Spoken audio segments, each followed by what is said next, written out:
भारी बारिश से बिहार के नवादा जिले में नदी नाले उफान पर हैं। कोलत झरने के बाहरी इलाके में बाढ़ जैसे हालात बन गए हैं, तो वहीं छत्तीसगढ़ के जशपुर जिले में भी बारिश के बाद हालात पानी पानी नजर आ रहे हैं। तस्वीरें बिहार के नवादा जिले के जाने माने पर्यटन स्थल ककोलत झरने की, जो अब बारिश के बाद भयानक रूप अख्तियार कर चुका है। लगातार हो रही बारिश की वजह से झरने में सैलाब आ गया, जिसके बाद पर्यटकों से गुलजार रहने वाला ककोलत झरना खाली पड़ा है। हालात इस कदर खराब हैं कि 10 जून तक यहां आने पर रोक लगा दी गई। झरने के आसपास इस पानी का उफान देखकर हर कोई खौफजदा है। हालात को देखते हुए आसपास के इलाकों में अलर्ट जारी कर दिया गया है। वहीं हालात नहीं बदले तो 20 जून तक पर्यटकों के आने पर रोक लग सकती है।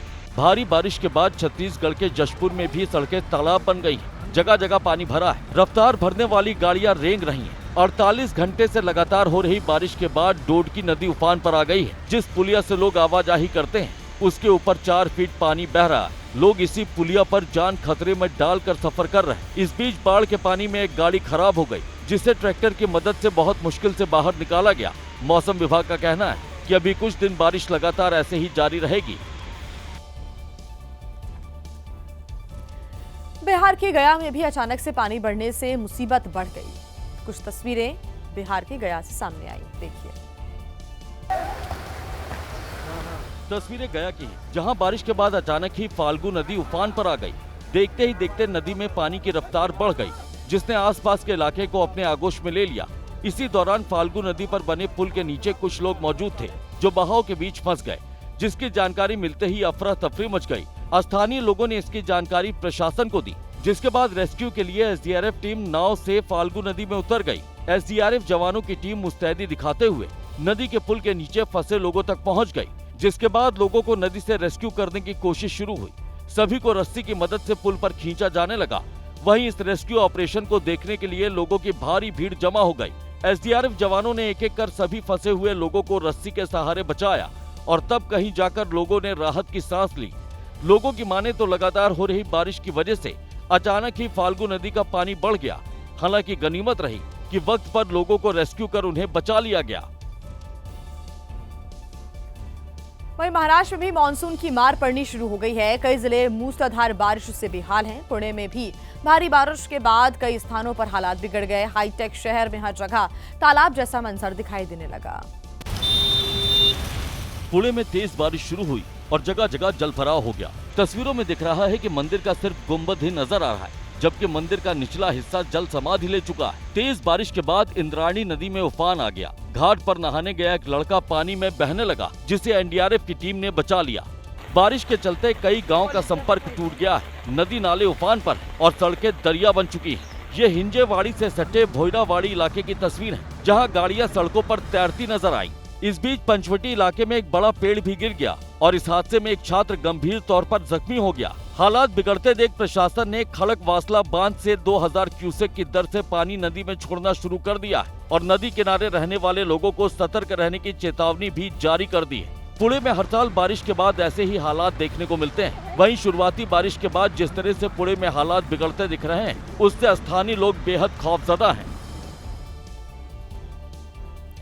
वहीं झारखंड की राजधानी रांची में भी बारिश के बाद हालात खराब दिख रहे हैं। पानी लोगों के घरों में दाखिल हो गया है, तो यूपी के मथुरा में भी बारिश के बाद हालात खराब होते नजर आए। रांची में पानी सड़कों से होता हुआ लोगों के घरों में घुस गया है। कमरे तालाब बन चुके हैं, जिसमें घर के अंदर रखे सामान तैर रहे हैं। लोगों को समझ नहीं आ रहा कि आसमान से आई इस आपदा से निपटा कैसे जाए, क्योंकि जिन्हें निपटना था वो साल भर सोते रहे। न नालों की सफाई हुई और न ही सड़कों का ड्रेनेज सिस्टम सुधारा गया। नतीजा ये कि पानी घरों में घुस चुका है। बाहर सड़कों पर इतना पानी भर गया है कि गाड़ियां रेंग रेंग कर चल रही हैं। कुछ गाड़ियां तो खराब भी हो गई हैं, जिन्हें मुश्किल से बाहर निकाला गया। इस हालात में नगर निगम के सारे दावे फेल हो चुके हैं। वहीं मथुरा में भी आसमानी आफत ने इस कदर कहर मचाया कि जहां तक नजर जाएगी सिर्फ पानी में डूबी हुई सड़क नजर आएगी। हालात इस कदर खराब है कि सवारियों से भरी बस अंडरपास में खराब हो गई। यात्री काफी देर तक इसमें फंसे रहे। अब जरा इस ट्रैक्टर को देखिए, जिसकी हिम्मत ने पानी के आगे जवाब दे दिया। बाद में फोन पर मदद मांगी, तब कहीं जाकर इसे बाहर निकाला गया। भूतेश्वर अंडरपास, पुराना बस स्टैंड अंडरपास और बीएस रोड सब इस वक्त डेंजर जोन में है। बारिश की मार पश्चिम बंगाल से लेकर यूपी तक दिख रही है। पश्चिम बंगाल का बांकुड़ा जिला और पुरुलिया में भी बारिश से हालात अस्त व्यस्त हो गए हैं। उत्तर प्रदेश के सोनभद्र में भी पहली ही बारिश के बाद प्रशासन की पोल खुल गई। तस्वीरें पश्चिम बंगाल के बांकुड़ा जिले की, जहां पर बारिश के बाद नदियों का उफान लोगों के लिए जी का जंजाल बन गया। नाले के तेज बहाव में यहां एक कार फंस गई जो बहने ही वाली थी, लेकिन इसके पहले ही स्थानीय लोगों ने कार को बचाने के लिए कवायद शुरू की। कड़ी मशक्कत के बाद कार को पानी के तेज बहाव से निकाला और रस्सी की मदद से उसे सुरक्षित स्थान तक पहुंचाया। वहीं बांकुड़ा के कई इलाकों में जलस्तर बढ़ने से लोगों की मुश्किल में इजाफा देखने को मिल रहा है।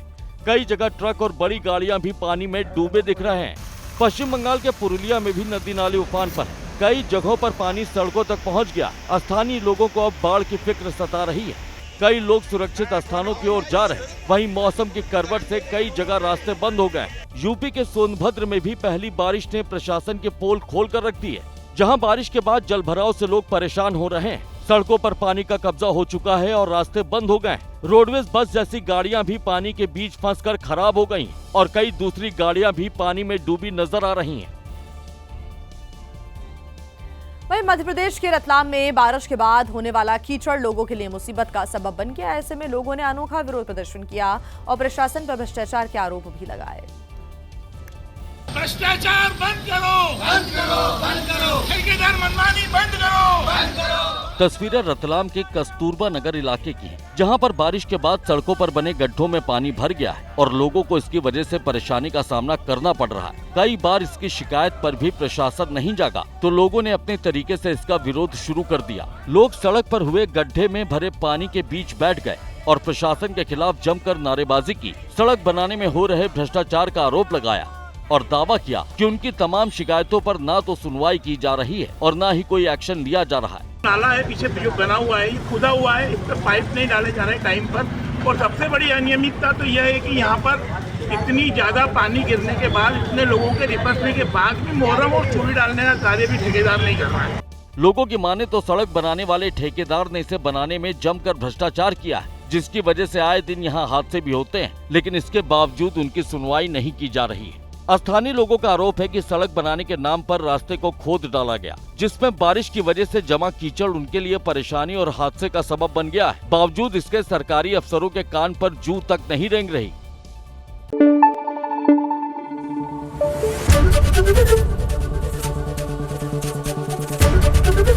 एबीपी न्यूज आपको रखे आगे।